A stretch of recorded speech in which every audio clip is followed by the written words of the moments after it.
কিতাব যেমন লাগবো আমার বোঝায় 5 লাখ তোমরা লাগে খালে আমি ঈদগাহ লেগে বরাদ্দ দিলাম আর কোন নইলে আজকে ইসমাইলা খান দে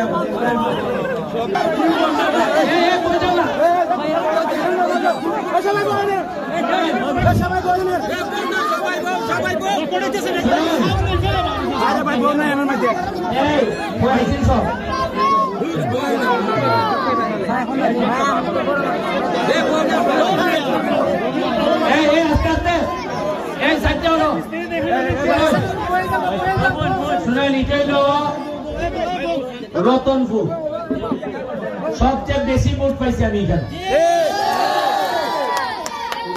আপনারা কইতাছেন ঈদগাহ, কইতাছেন রাস্তা, কইছে রাস্তা। হ্যাঁ, আজকে কিন্তু দাবির দিন না, আজকে কিন্তু কোন সমাবেশ না। আজকে আমি আইছি আমার ব্যারিস্টারের রুজির থেকে, এমপির থেকে না, ব্যারিস্টারের রুজির থেকে কিছু গাছ কিনে আনছি। গাছের কোনো বরাদ্দ সরকারে দেয় না। তা আমি দেখলাম খালি যদি রাস্তায় বানাও মানুষের পরিবেশ ঠিক রাখতো কিলা। আমি নদী ঠিক করছি সোনারঘাট একটা 80 লাখ টাকা দিয়া, নদীর ময়লা পরিষ্কারের লেগে কোনো বরাদ্দ নেই। বরাদ্দ আছে বড় বড় বিল্ডিং যেটার মধ্যে পয়সা মারি দেওয়া যায়, যেটা বরাদ্দ হয় এটা লেগে একবারে খসখসা পয়সা নেওয়া গিয়া। এখন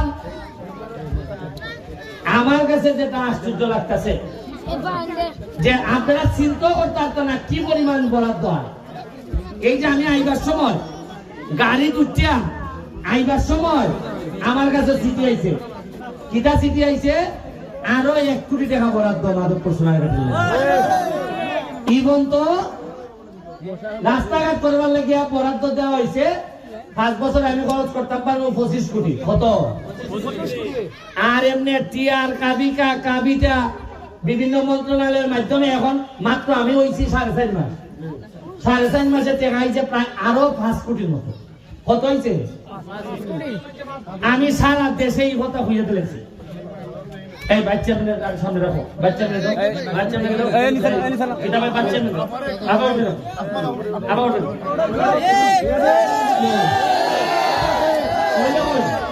ঈদের আনবে তো হবে ব্যক্তিগত খরচ না, বাচ্চা আমি রয়েছে বেশি দেওয়া লাগবে।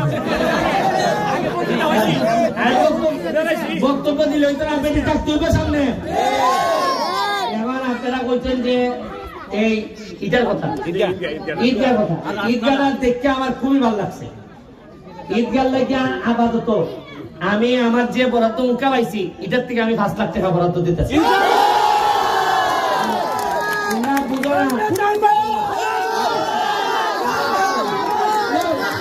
আরে 5 লাখ যদি অন্য নেতা আসেনি আর 5 কোটি দিলে কেউ ভাই না, এরপরে আরো নয় 50 লাখ টাকা বরাদ্দ পাইছিলাম মাধবপুরের লেগে, সোনারঘাটের লেগে আলাদা 50 পাইয়া এই প্রথম আমি কইছি যে এই 50 লাখ টাকা বরাদ্দ থেকে আমি আমার ফুলাবানকে ফুটবল দিতাম চাই।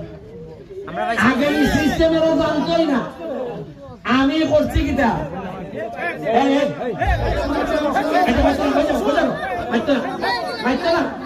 আচ্ছা পাইব এরা ক্যামেরা করতেছে, এটা যাইব দেশ বিদেশ। এরপরে মাধবপুরের প্রতিটা ইউনিয়নে 10টা ইউনিয়নে আমরা 5 লাখ টাকা করে 2 লাখ টাকা করে খালি দেওয়া হয়েছে ফুটবল আর ক্রিকেটের লেগে। কত টাকা? এর মানে কতলা ফুটবল ভাই বুঝলি? চেয়ারম্যান মেম্বার যারা আছেন তাদের কাছে এখন ফুটবলের বাড়ির মধ্যে বন্যা পাওয়া দিব। তোমরা সবাই গিয়ে কাছ থেকে ফুটবল নিবাই। এখন আমি কইয়া দিছি এখন আইছে না দেখা সার হইছে না হলো আজ এটা তোমরা চেয়ারম্যান মেম্বারের দৃশ্য না, এরা কথা দিলে না চেয়ারম্যান খাই দিছিল, বুঝছেন নি? আর এমন একটা দেশ চেয়ারম্যান মেম্বারের বিরুদ্ধে দেশা তাকো মানুষ বিশ্বাস করে না, বা খাইছো। এরপরে এই প্রথম 2 লাখ করিয়া খালি হইল গিয়ে ফুলাবান্তের গড়ে গিয়ে ফুটবল যেত, ক্রিকেট যেত। এরপর হইল কি আপনার 5 লাখ টাকার সেলাই মেশিন। কয় লাখ টাকা? আমাদের যত মহিলা আছে মহিলাদের সেলাই মেশিনের লেগে 5 লাখ টাকা দেওয়া হয়েছে এবং 5 লাখ টাকা 5 লাখ টাকার খালি চা বাগানের শ্রমিক মহিলাদের লেগে রেইনকোট, এরা বৃষ্টিতে যাতে কিতা করতে পারে। 5 লাখ দিলাম, 5 লাখ আপনারা কিতা দিচ্ছি ইটার লেগে, ইটার লেগে রতনপুরে আমরা যারা লোক আছেন তারা আমারে ওই এটা বল মিলা বল মিলা নয় বল ওই যাও ইটা খালি বড় বড় মাছ না দোকানের সময় নেন যাও। হ্যাঁ ও সব সব সব ইলাই ইলাই তোমার নাম মিজান ভাই, মিজান ভাইরে কইলাম তোমরা কামরুল বইয়া তোমরা লাগে আমি আরো 10 লাখ টাকা বরাদ্দ দিয়া দিলাম ইনশাআল্লাহ। তোমরা আমারে কইবাই জেলা পরিষদের প্রজেক্ট এটা কিতাব দেওয়ার লাগবো, আমার কইবাই 5 লাখ তোমরা লাগে খালি আমি ইদার লাগে বরাদ্দ দিলাম। আর তোমরা আস্তে মানে অভ্যাসটাই মনে হইছে কেউ আর ধৈর্য ধরতে চায় হ্যাঁ না বাইতে বাইতে এটা একটা কিতা লাগতেছি বলার কাছে ওই নদীর যে বল ধরে জায়গারই বল মাস্টার। আমি যে যাওয়া মাল না, আমি তো স্পষ্ট হইয়া দিছি এই যে আমরা রিভার সৈয়দ সাহেব উপজেলার চেয়ারম্যান হয়েছেন টাইম গেছে নিলে গিয়াও হজে টাইম আমি কইয়া দিছি স্পষ্ট যে অস্তিকে আইবার আমি আইয়া কিছু জমজমের বাণী আনবার আমি কইছি যে জমজমের বাণী আপনিও খাওয়াইবে আমরা খাওয়াই হই নেমে যাবে রাস্তা ঠিক করা টেকা লাগে আমি দিব। আর এই রাস্তা বাংলে তো তাইনের ইন্ডাস্ট্রি হই বেশি বাংলে না তাইনে তো আমার বইয়া করতা আমি কিন্তু হাজ্জা করেছি বললাম যদি আমার লোকের কষ্ট হয় তাইনের গাইবে আর যদি তারা সরকারি টাকা দিয়ে করতো আমি মনে কইছি তাইনের টাকা দিয়ে করতা এখানে যদি টাইম চুপচাপ বইতে হন হইতো না। কারণ এখানে 7-8 লাখ মানুষ, হাজার হাজার মানুষ এখানে শ্বাস ফেলায় তাই আইলে বলে আমি এটা নিশ্চিত করবো। আজকে ওজো আসবেন আজকে আর ডিস্টার্ব করে লাভ নেই। আমি রাস্তাটাও ঠিক করে লেগে আপনারা জানেন কিনা 3টা ট্রাক্টর বার করছি ট্রাক্টর আমরা খরিদ জানেনি সরকার না আমি নিজে ট্রাক্টরের পিছিয়ে মাল থাকে মাল গাঁথা পড়তে থাকবো কারণ ছোট গাঁথা 15 দিন পরে দেখা যায় কেন দিয়েছি পয়লা যদি আপনি গাঁথা বলে করতেন তারপরে আর লাগে না তাহলে আপনারা 10 লাখ টাকা এক্সট্রা বরাদ্দ 5 লাখ টাকা এখানে দিলাম আপনার মসজিদের এই মাদ্রাসা হ্যাঁ আচ্ছা মসজিদের লেগে আলাদা বরাদ্দ আছে এটা ঢুকছে ওই যখন ঢুকিয়েছি অলরেডি এটা মাল ঢুকছে এটাও হয় আমার আছে হ্যাঁ আচ্ছা মাদ্রাসার লেগে আপনারা আমার দিবা। আর একটা কথা হয়ে শেষ করি শুনুন আপনারা এমন একটা লোক রেন্টি বানাইছেন যে লোকটার মরার ভয় নাই একদম রাখো যে লোকটার মরার ভয় নাই।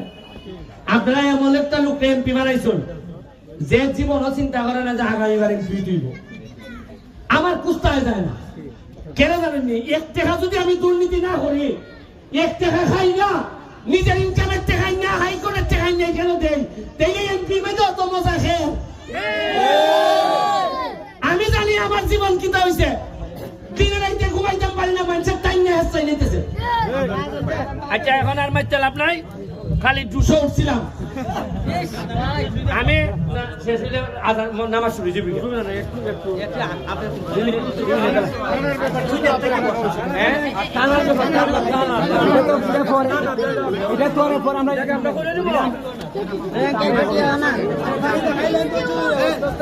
আজান করেছে এখন আর মাইতে লাভ নাই। আমি আগামী কারণে আমার গাছটা কেমনে তলের বাটিটা ভাঙিয়ে দিবা লাগাইবার সময় তলের বাটিটা ভাঙিয়ে দিবা আর যে পয়লা আমার আম খাওয়াইবে আমার গাছ থেকে এর 20,000 টাকা পুরস্কার দেওয়া হইবে। Okay thank you thank you.